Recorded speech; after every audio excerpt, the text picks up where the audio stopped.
Hello, everybody, and welcome to 2022 Sketching Hour. We're back! We're back at the beginning of the year with more sketches and more fun. And as always, I am here with two amazing artists. Michelle, why don't you go ahead and introduce yourself as I fix your camera as you're a little bit off to the side, and that's my fault. There we go. There you go. You don't have to fix it. Hi, I'm Michelle. I'm one of the artists on Untitled Champions, and I'm excited to get back into this. It's been a while. Awesome. And Alexis, would you please introduce yourself? Hi everyone, I'm Alexis. I'm the art lead on Idle Champions, and I kind of feel like I might have forgotten how to draw over the last few weeks, but I'm really excited to be here. That's okay. I'm Lauren. I'm a content coordinator, and I think I've forgotten how to do streaming things. But you know what? We're going to get back into it.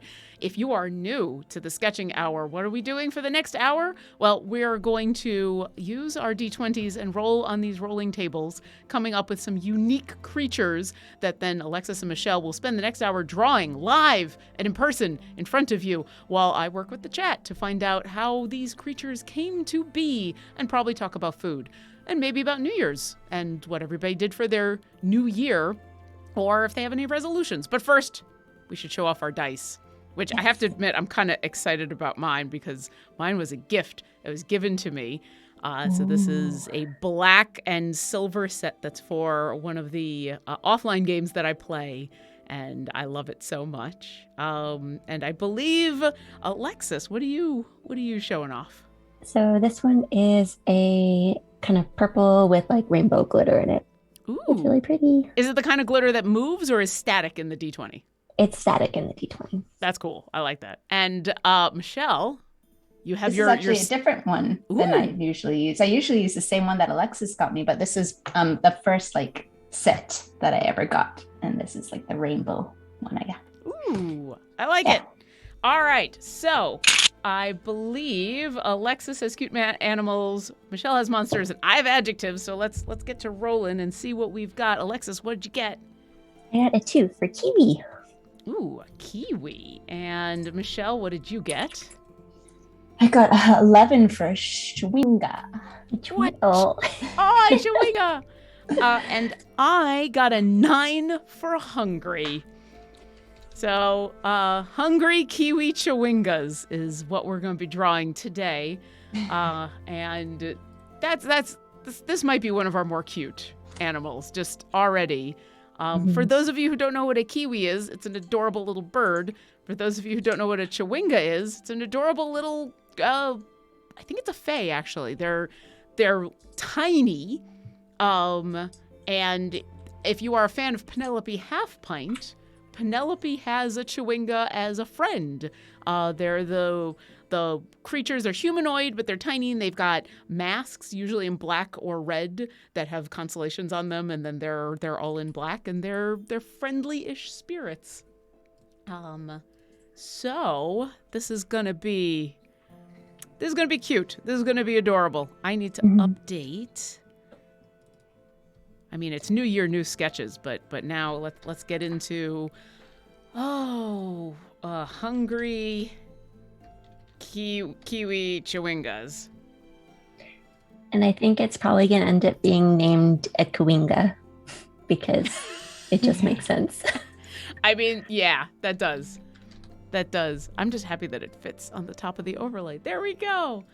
All right, well, while the two of you get going, I would like to thank Martin, who is our moderator in chat today. Martin is here not only as our help in chat and helping to produce the show, but is going to be grabbing questions from you, the viewers at home. If you have any questions about art, kiwis or chewingas, why they're hungry, or suggestions for reasons why a kiwi chewinga is eating, what a kiwi chewinga would eat. There you go. Go ahead and put those in chat with question in big capital letters before your question. Martin will be grabbing those. I'll also be keeping an eye on chat too, but I have distractions in front of me as I often am looking at this art going, ooh.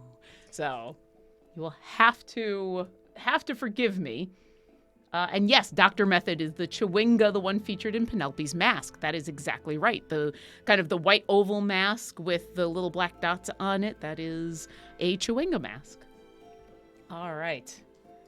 And I'm so out of practice. I forgot I almost forgot. So this isn't really last week's art. This is like last month's art because this is the last time we had an episode was before the break last year when we had an episode. These are crystal flaming skull axolotls for those of you who are new and want to know what some of the amazing end result can be. And then we also had some fan art because Alexis and Michelle were not the only people who were drawing these creatures. Banana Mobster came along and came along with something quite fearsome, actually. It's a little scarier than the ones we drew. I like it, though. I like that Oh, it's me the too. dichotomy. Yeah. Yeah, scary is not a bad thing. Mm, Unless it's in your bedroom in the middle of the night, then then it is. that's true. That's true. I mean, I almost at this point want to, because I think we've got Kiwi Chewingas. I've already joked about the fact that these are two adorable creatures. I almost kind of want to challenge you to make them scary, but they're hungry. So you've already got an adjective to work on. Yeah, maybe make scary should be one of our new adjectives. It probably should be. That would be a fun one. Yeah, we should do that. All right. Let me jump over to the questions document. And actually, before I jump over the questions document, once again, I am so out of practice. It's been a while. I would love to know from the two of you, how was your break? How was your New Year's? Did you do anything over the New Year's break? And do you have any New Year's resolutions? That's a lot of questions, Lauren.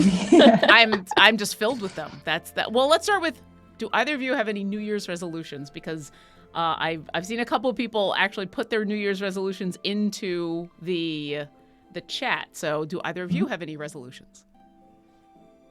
Yeah, I haven't made like a formal list or anything, but I didn't do as many like personal art pieces last year as I would have wanted to. So I'm hoping to do some more of that. And I'm also hoping to start reading again because it's been a number of years since I've read regularly. So for that one, I got myself a Kindle and I'm reading The Night Circus right now because I've heard good things about that book. And I'm like, it sounds like a nice re-entry into reading. Oh, that's awesome. And Kindle is really nice. Like, make it easy. It's been interesting over the last couple of years, especially how many people I know who they're interested in getting back into reading, especially now, and have talked about getting out of it. So, also thank you XCYT for subscribing. Hey. Welcome and enjoy your emotes. And as you enjoy your emotes, Michelle, do you have any New Year's resolutions? Yeah, I guess let's see. Yeah, definitely doing more personal art. I haven't been doing as much. Yeah, I have the past 2 years have been mainly about like having my daughter and dealing with the babies and toddlers. So I think this year I want to get kind of more active and get back into, I was doing a lot of free diving before. So I want to do that and do more biking and just getting out more and doing more active things and more art. You said free diving as in like no snorkel, no respirator, just dive and go? Yeah. Mm-hmm. Yeah. Wow. That's Michelle's so much pretty fun. much a mermaid. Sounds like That's it. my goal.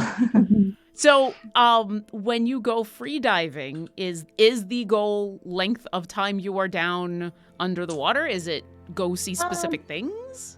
Yeah, my goal is basically to have fun and explore down there. So it's not like I'm trying to like stay down as much as I can. Like I did a class for it, and in the class we did try to like stay under for as long as possible and that kind of thing. But when I'm out just for fun, it's more to explore and just have a good time.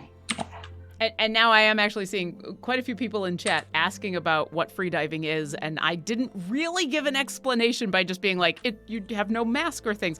If you could give an actual description of what freediving is, how would you describe it?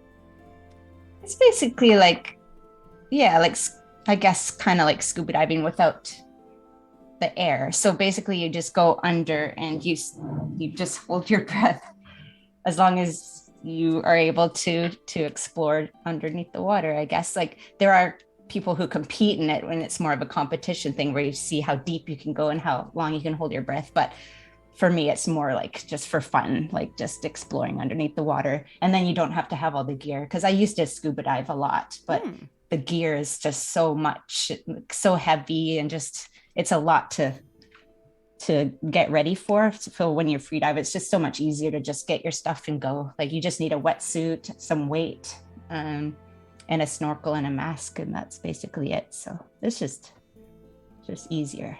That's awesome. I have one more free diving question, then we'll get back into art.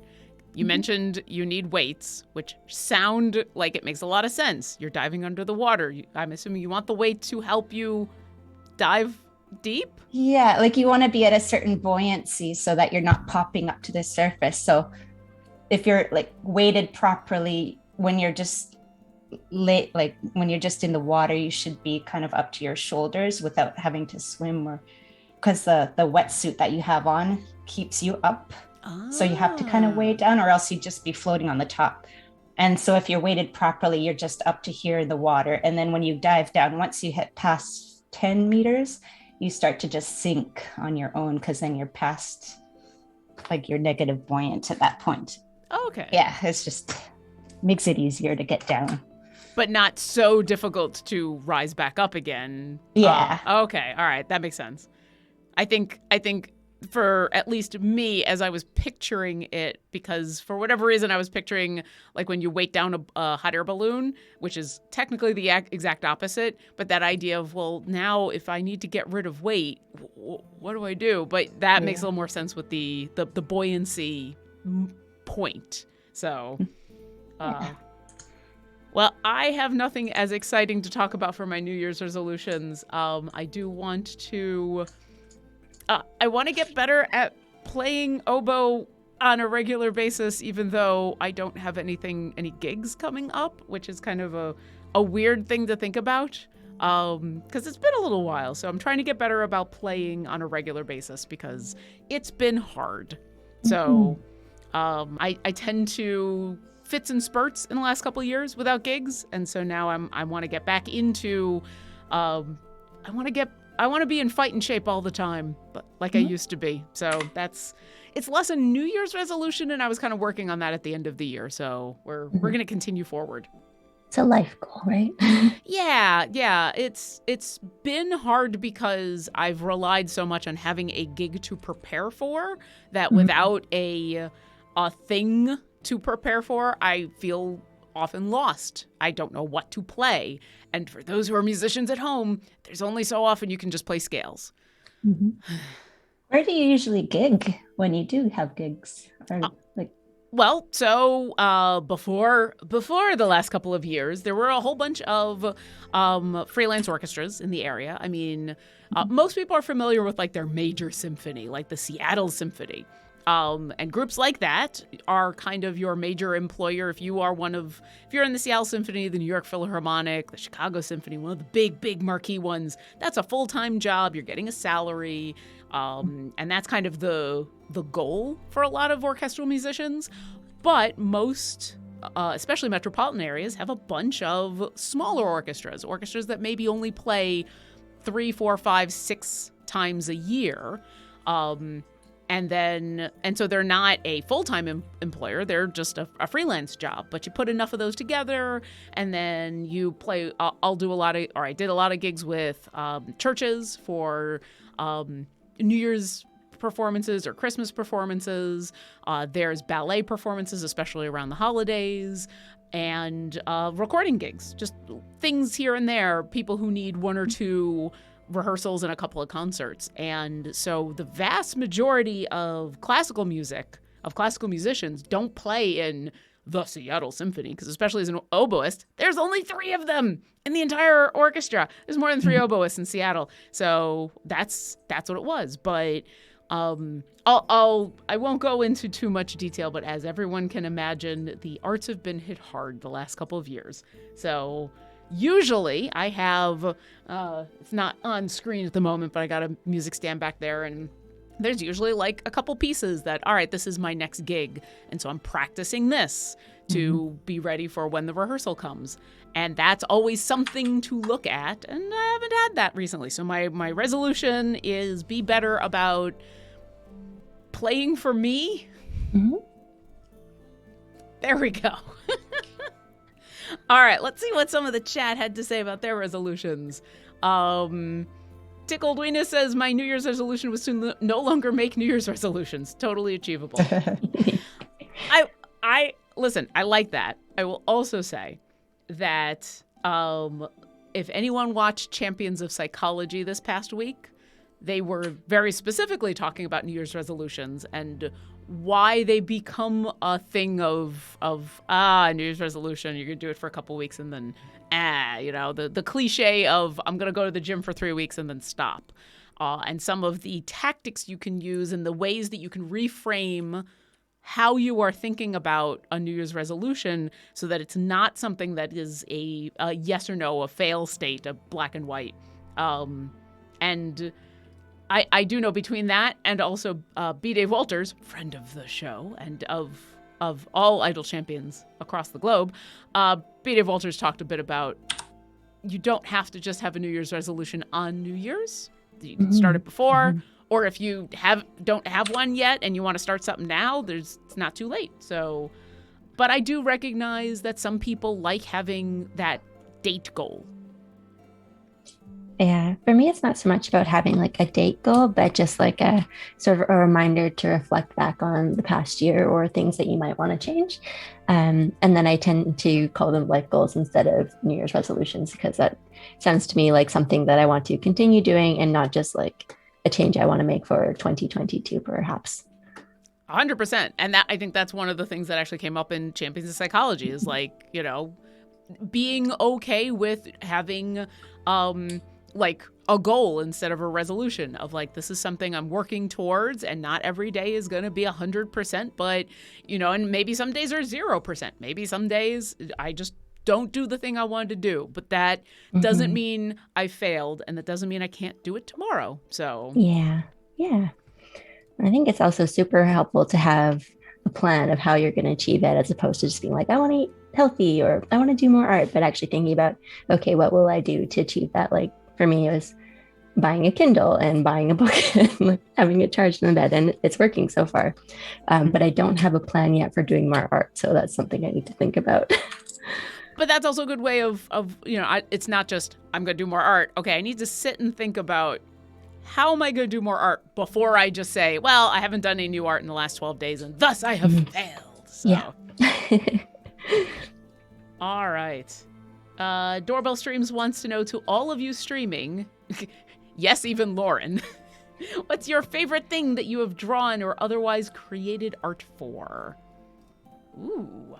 Do any of you have a favorite? I guess, let's say recently, in recent memory, is there a specific thing that either of you have drawn or created art for that you're super proud of? Yeah, let's see if I can reach it with my headphones on. If you gotta take them off, that's okay. We'll cover for you. Can it be just an art piece, or is it something like a project that we did something for? Their qualifications was favorite thing that you've created. So whatever makes you. Ooh. Oh, but this is a piece that I did last year when I actually did get to sit down and do some art. And this is on my socials on Twitter and on Instagram. But yeah, I just took the time to actually plan out an illustration instead of brushing through it. And I was very happy in the end. And Michelle, you seem to have something in mind. What? There's one painting that I really like that I did quite a while ago now. Okay. That I don't have, like, it's a digital painting, so I can't really show it, but it's on my website. There you go. Yeah, I don't know. It's of like a tree man, and he's sitting in the forest, and yeah, I did him in ink. I drew him in ink first, all the line work, and then I painted him digitally, and I tried to make it look like watercolor. Ooh. But yeah, he just turned out kind of cool. He's always been my favorite. And I know we usually ask at the end for you to plug your socials, but since you've both talked about that now, Michelle, what's your website? My website is just my name, michellepapadopoulos.com. It's a long last name, so that probably means that when you bought that URL, it was available. Yes. No problem there. And Alexis, what was you said it was on your socials, was that piece of art? Yeah, so on Twitter at Alexis Thero and on Instagram at Alexis.Thero. Instagram would probably be easier to find it because, the flow of Twitter. Perfect. And there you go. There you go, chat. And those of you watching on the YouTubes at home, you now have access to that. As for me, I'm going to say otherwise created art of will involve music because the last time I created art, in quotation marks, was during the Extra Life stream. And I don't know if it's a favorite thing of mine. I'm proud of it in the way that, like, I did a thing. But I'm not proud of, like, I don't think it's amazing. You know what I will say that is art related? I've really gotten into, I have a whole bunch of glass pens. I've gotten into just writing with glass pens and dipped ink, which is interesting as I don't do any writing like that. So it's basically been just sending notes to people, or I've done some handwritten letters now. So for the holidays, a lot of people that I gave gifts to, or just people that I sent letters to, I used the glass dipped pens and got some really nice paper and just hand wrote letters, and it just feels good. It just is really fun to do, and I have some really, really nice ink that got gifted to me that just feels really good to write with. And so a couple of the letters I sent out were using that, and my handwriting can be described as chicken scratch, and it's gotten a little bit better over the years, but it's still pretty bad. But the glass pens make me write slower, so it's way more legible. So there's a couple of times in where I'd get to the end of a sentence, and I'd look back, and I'd say, "Oh, all right, this actually looks pretty good." So that's why I'm gonna say art related. Nice. Let's see. Kizzy0975, can hunger be a feeling? I mean, I know when I'm hungry, that's all I can feel. Yeah. Hangry. Yeah, hangry. Hangry is a thing. Mm-hmm. Oh, captions don't know what hangry is, though. Oh. I was looking at it. It just says Henry. Hangry. There we go. Hangry. It does if you give it a good long H at the beginning. I feel like hangry is like an actual word now. It's completely descriptive, and it's nice because if you can figure out you're hangry, you can figure out the way to stop being angry, which oftentimes when you're angry, there's no concrete solution. Mm-hmm. So I kind of like it. Raider ICG says, question, would it prefer kiwis or humans for eating? They're fae after all. You can never trust a fae. That. All right. Well, so the question has been put out there, chat. What do these things eat? They are hungry. We'll get some suggestions from chat about what these creatures eat. Meanwhile, Stinkwhip says, make opposite as an adjective. Make opposite. An opposite of what? Unless I did one opposite and you did the other, Alexis, of something, but then... That'd be a tough one, because if you rolled, like, what is the opposite of, like, a dragon? Or what is the opposite of a bumblebee? Oh. So objective. I don't know. Those are very deep questions. I don't know. I'm kind of glad that we don't have that adjective. Take like an hour to figure out what to draw. Yeah. It's a very philosophical argument. What is the opposite of a dragon? Ooh. Let's see. Nan Breadloaf, question. Were you serious about asking us to make scary, hungry chewinga kiwi? Because I can 100% make that happen. Nan Breadloaf, if you would like to join us and draw the scariest hungry kiwi chewingas, do it. I would love to see it. I think that'd be amazing. And you know, we'll show it off if you want us to. So, Raider Eric G says, question, is artist being used as an adjective? I want to say we said artistic at one point. Not one that we've used, but you know what? We haven't shown off the rolling table in a while. Let's go back to the rolling table. We've got abstract on there. We've got artist choice. Maybe that's what I'm thinking of. Oh, yeah. Artist as an ad. Well, you know what? Why not? I picture our hungry Kiwi Chewinga with a little, with the cliche like little artistic beret and the, or not. I was gonna go French artist, but now I kind of want to just do Bob Ross, like with the big Bob Ross afro and the nice big palette, and talking about how everything is a happy mistake. Mm-hmm. See, now I'm just gonna put down as Bob Ross. Sorry, I'm not even asking if either of you are okay with that. As Bob Ross is definitely okay. Yeah, totally okay with it. Cute little entity says for Alexis, they want to see little angry eyebrows on yours so bad. I saw the comment, so I added a little swoop above the eye. Oh, well, there you go. There you go, little cute little entity. Request granted. Angry eyebrows. All right. And Nan Breadloaf comes back with, their resolution is to improve my art. Kind of vague, but achievable. Yeah, so you may want to take one of the suggestions that came up when Alexis was talking about doing more art. You know, see if you can come up with like a specific thing that is a small goal on that way. Mm-hmm. Might be as simple as like getting a sketchbook that you like drawing in and trying to sort of spend 5 minutes drawing it in a couple times a week kind of thing. Like, doesn't have to be a huge ginormous goal. It can just be small and achievable.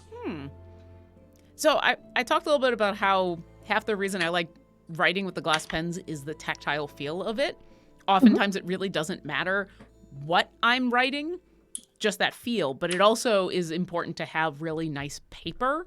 Partially because it's glass tip pens use the dipped ink, like calligraphy ink, and so you have to have pretty thick paper or else you just end up with ink everywhere. But also because that also contributes to the feel. When you talk about having a sketchbook that you like drawing in, is it a similar thing, something that feels good, or is there more to it? Yeah, I think for me, it depends on what I want the sketchbook for. So if I want it for watercolor paintings, I definitely want something that can handle water, or else it'll just bleed everywhere and be gross. But if I want something for using a pencil, I want something that's got enough texture that the pencil won't like smudge everywhere if you run your hand across it, but like not so much that all your lines are like super jagged because there's all these bumps. Yeah. So yeah, it kind of depends. So yeah. No, that totally makes sense. Same for Where you, it's Michelle. hard. Kind of looking for something that just feels good, or you have fun drawing in? Yeah, it totally depends on the reason I want to draw. Like I have one sketchbook with crappier paper that's cheaper that I use for like studies and just things that I don't care as much about. And then I have, fancier paper for nicer drawings that I want to look good. And then, watercolor paper. Depends on what I want to do. Yeah. I find I can't buy like sketchbooks that are too nice, that have like a beautiful leather bound cover and like a bookmark, because then I just get like terrified of drawing. I got one for Christmas. It's so pretty. It has a leather case, and I haven't drawn anything in it because I have to draw something perfect in it. Yeah. So I never will. This is the artistic version of the good china. Use it. Do it. I have something super similar. So most of the time when I'm playing D&D, I do almost everything digital, except in the moment, either when I'm DMing or playing, I take notes on a physical piece of paper. I have a pencil and paper. And I just have 3 billion notebooks everywhere because that just has become a thing in D&D to have like journaling notebooks. And so I have a couple that have really nice like leather bound covers and stuff. And it took me a while to get away from that same idea of like, this is super nice and I should save this. And it's like, we'll save it for what? Yeah. Use the good china. Use it. That's my New Year's resolution to all of you. Use the good china. half the people at home are like, "What's good china?" And I wonder if I am one of the last generations of people who know what who think about having good china. eventually. Yeah, we got some. When I got married, we got some, and we never use it. It's like just a thing you used to do, but like, You would have a china cabinet. Yeah. And that's It's what like, you would display the family china, and you'd pull it out for like Thanksgiving and family reunions and stuff. And otherwise it would just sit in there and like, nah, get rid of it. Or use it. Yeah. I do like the idea of having like craft dinner on like the fanciest like crystal plate with hand painted flowers all over it. Yeah. So I actually don't have a set of my family's fancy china because my family eventually got to that point before I could inherit it of like, screw it, we're just going to use it. I do have, however, some incredibly nice, I think they're wine glasses. I'm not sure.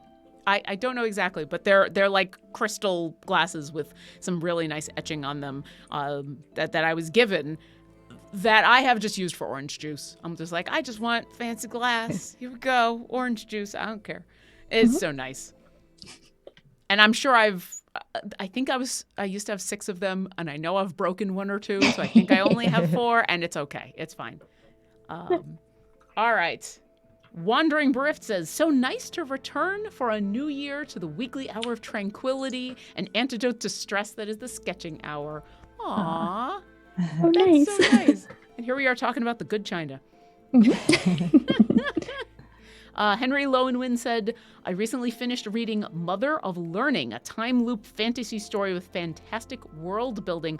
107 chapters. Okay. Chapters.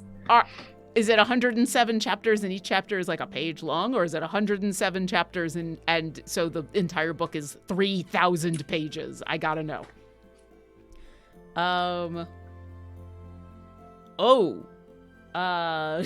Krellin72 wants to know, Oboe on air? Maybe. Not for the sketching hour, but I've thought about it now that I've got a slightly different setup. The sucky thing is I can't play with anybody. Like, I would love to be able to join Jason Charles Miller and play with him, but coordinating music over Zoom or anything over online doesn't really work. JDog2773 also has a very specific oboe question, which is, can you go busk down at Pike Place Market? Yes and no.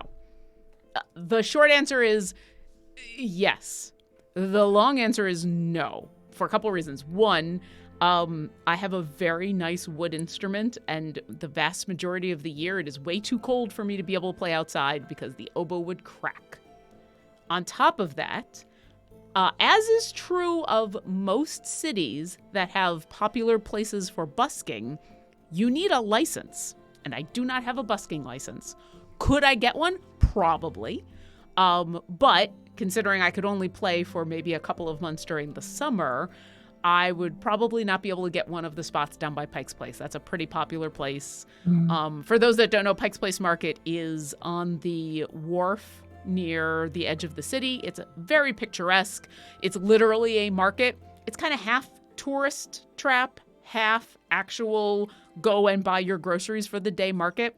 There's a couple of nice restaurants. The very first Starbucks is down by Pike's Place. It's one of the places I like sending tourists, people who are visiting Seattle.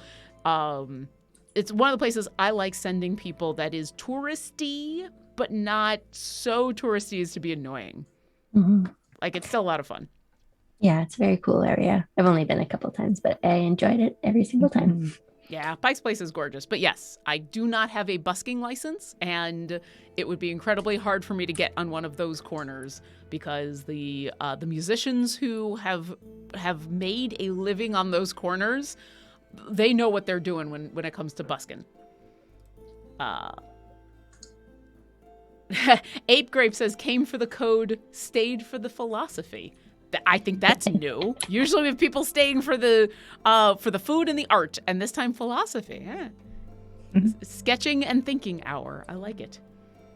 There's a lot more oboe questions, but I'll come back to some oboe questions in a second. The Lurking Writer says they have a suggestion for what these creatures eat. They eat anything from bad emotions to tiny insects, arthropods. They're not that fussy. I love it. Ooh. Bad emotions. So they're like, well, flumps don't just eat bad emotions. They eat any thoughts. But I kind of like they specialize in bad emotions, and that's why Alexis's has the angry eyebrows. It's like, this is an anger. It's a kiwi.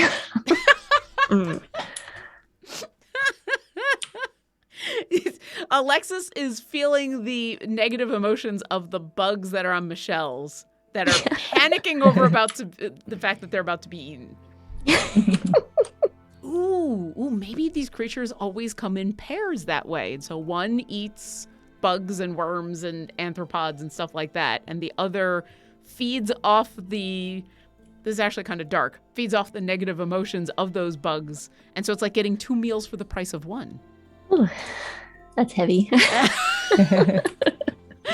Hey, you came for the code and you stayed for the philosophy. Here you go. Oof. And I guess this is a relative question to that. Kizzy0975 says, are they good fae or bad fae? I guess it depends. Are you a bug or do you have bad emotions?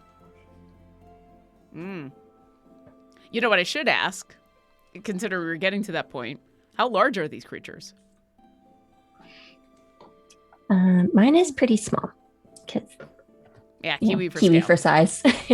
Yeah, so is mine. Bugs for size. That's true. Although they could be massive bugs and a massive kiwi, so I never want to assume. True.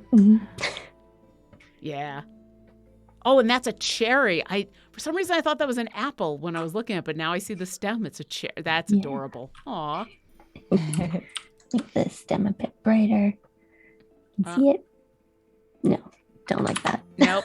No, I could see it real well. I just didn't see it at first, and so I was like, apple. Henry Lonewind says, how about interacting with the other artist's creation as an adjective, which we've talked about.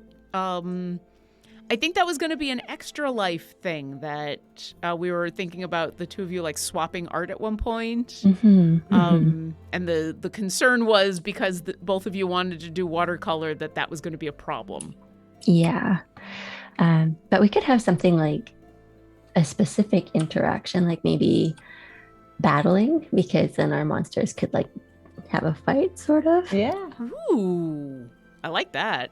We just have to do our sketches all zoomed out and then do check backwards. a cut paste, and then that's what you do afterwards. Is like you just draw your individual ones, and then we just cut and paste and do some photoshopping to meld the two of them together. So it's like like those motion graphics where it's like painted concept art, and then like they're like slowly moving towards the screen, and then slowly moving away and slowly moving towards. And so those kind of there's a name for that kind of graphic, and I've lost it. It was in my brain for 2 milliseconds.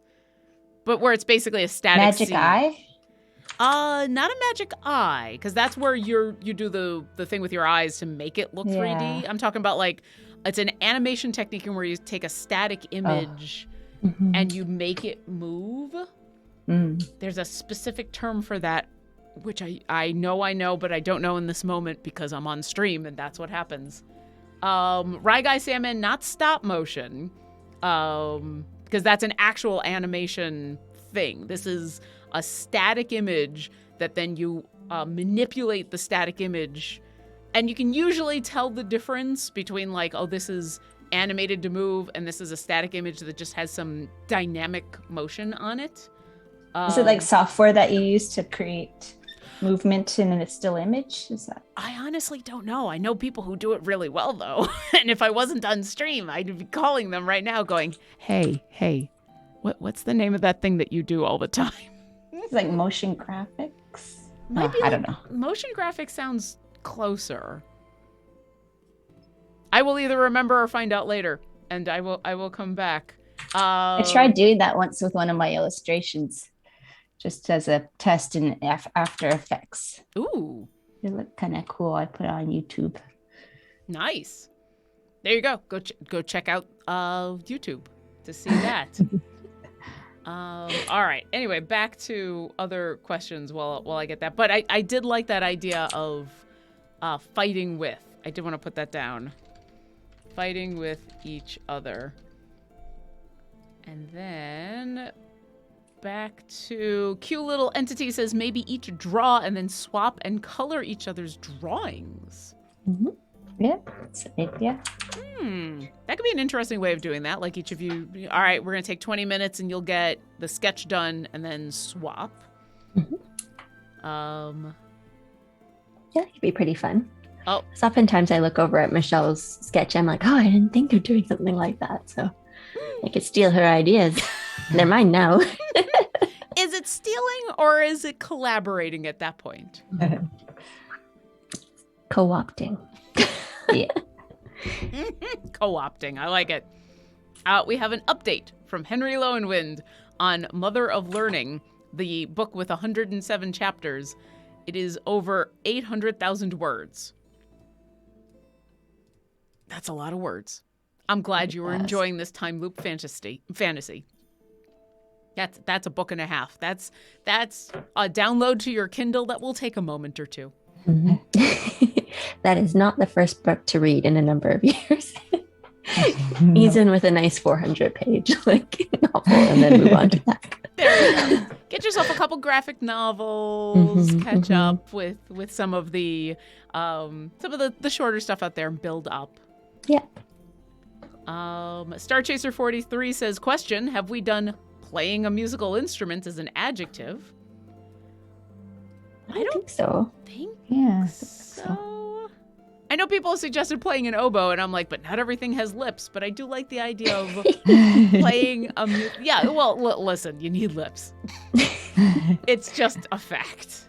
But playing a musical instrument, I could put down. Playing musical instrument. A-N-S-T-R-U. Why can't I spell and type at the same time? For those of you who are wondering, especially for those of you who are new, I do take suggestions from the chat on replacements for these rolling tables because I try to replace what has been rolled with new things on a weekly basis, so that way we are less likely to get repeats. Although we've now done enough episodes that we might start adding some monsters back because there's a lot of cute animals out there and there's a ton of adjectives, but we're starting to run out of monsters because I try to keep it to the D&D 5th edition monster manual or the monster collection. And also, because I know some people were asking about Medusas and some other humanoids, I've been trying to keep the number of two-armed, two-leg humanoid creatures to a minimum because, that there's not necessarily a lot of variance there with those creatures. So we've got kind of your standard undead on there, and then like a coatl and a wraith and a chewinga. So there you go. nice and varied. Those two-armed, two-legged humanoid ones also take a lot longer to draw than like a little kiwi furball. Yeah. Although the two of you are now super fast, so maybe it is time for a little bit more of a challenge. Because, yeah, maybe. I mean, it's been 32 episodes on a regular basis. We get to the last couple of minutes, you're like, I've been done. I'm just gonna sit back and relax. I can tell Alexis is done. I know, I'm like adding a bit of flourish. I don't know, yours is looking pretty well done myself. Like yours is looking awesome. So the both of you are still are super fast. You've definitely learned how to make these happen incredibly quickly. Brian Kazuzek says Bob Ross would take his brush and go, a few happy little kobolds. Oh. I mean, yes. Any excuse for kobolds would be good. You know what we don't have on the roll? I mean, so the argument is kobold. It is both a monster and a PC. So we could I'd probably put it on the monster list, and then we just end up with another cute animal. If it's on the monster list, then we might actually end up with Bob Ross kobolds, which would be fantastic. There we go. I love it. I'm going to add kobolds. I mean, just because Bob Ross anything, really. and a kobold as Bob Ross. Mm-hmm. Yes. Kobolds. Adding kobolds to the list. I'm just imagining now Bob Ross kobold like just painting with his fingers, being like trees, trees. Happy little everything, yay! Yeah. Blue lake. There's like 5 of them all lined up, all doing finger painting, and then they look at each other like, happy accidents, yay! Okay, now I want that show. All right. Yeah. Every episode is pretty much the same. It's just paint everywhere. Yeah. Just well, I'm here for all of it. I would like to subscribe to this show. Rye Guy Sandman is trying to help me with my image that looks like it's moving, but it's not moving, saying rotoscope or cutout animation. It's still bothering me. It's not rotoscoping or cutout animation because, once again, those are actual, I shouldn't say actual animation techniques, but those are techniques that actually make animated things happen, where this is picture just one static image and then the static image just kind of moves and fluctuates a little bit, or just kind of moves back and forth a little bit. Motion comic might be it. Dollar One says limited animation, which I mean, that sounds technically right. I'll get it figured out. We'll get it figured out. Oh no, cute little entity. Bob Ross skin for Human Wen. Oh, Human with like 3 different of that haircut, just poof, poof, poof. And then with one of them with a painter's palette and one of them with a brush, and then instead of trench coat, they're wearing like an artist's smock. I don't know how we fit that into the Idle Champions universe, but Bunnigans, thanks for subscribing. Welcome. Enjoy your emotes. Yay, emotes. Yay. There's still a little bit of time to get your question in. I'm going to go back and catch a few of these that I passed by. But yes, if you do have any last-minute questions as we are coming towards the end of our show, make sure you put question in big capital letters, because the amazing Martin is grabbing them all. A bunch of people had some Oboe suggestions. Raider Eric G wanted an adaptation of Thunderstruck on Oboe. Which I could do, but I don't know if it would sound as epic as you think it would. That's the key. When people ask, can you play things on the oboe? The answer is always yes. The correct question is, should you play this on oboe? And the answer to that is often no. JDog2773, can we get an oboe playing tabaxi? There's already a name or 2 reserved for it. For those of you wondering, they talked about tabaxi this morning on Champions of Lore, and then I was specifically asked to come up with the name of, to come up with oboe-related names for tabaxi. So we could work on that. Lurking Writer is coming in with a bunch of adjectives. Dancing, battling, singing, playing a board game. I don't know, what board game do you think would be fun to draw? Twister? Is Twister technically a board game?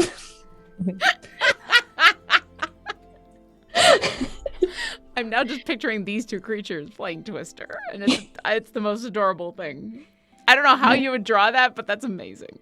Well, especially, mine only has the 2 legs, so after I'd be like, it'd be a bit hard once I got past the 2 legs. The 3rd color comes up and you're hungry chewing a kobold, that tongue just comes out to go. Yeah. That's why the angry eyebrows. Yeah. Whereas Michelle's not only got 4 appendages, but beaks that are long enough to be able to use as a 5th and a 6th appendage. Mm-hmm. Like, that's impressive. Get to that 5th and 6th color and just go, ah. Let's see.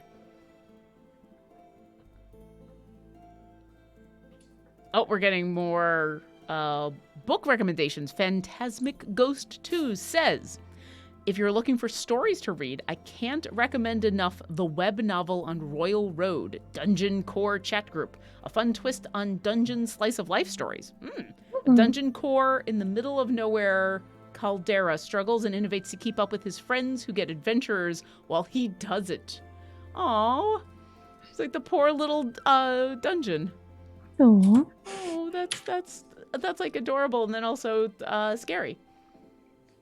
Lenticular art. That sounds true one ahead. Let me look up lenticular art. Oh, I know what this is. It's not what I'm thinking of, but it's that same idea except with one picture. It's just you're doing it digitally.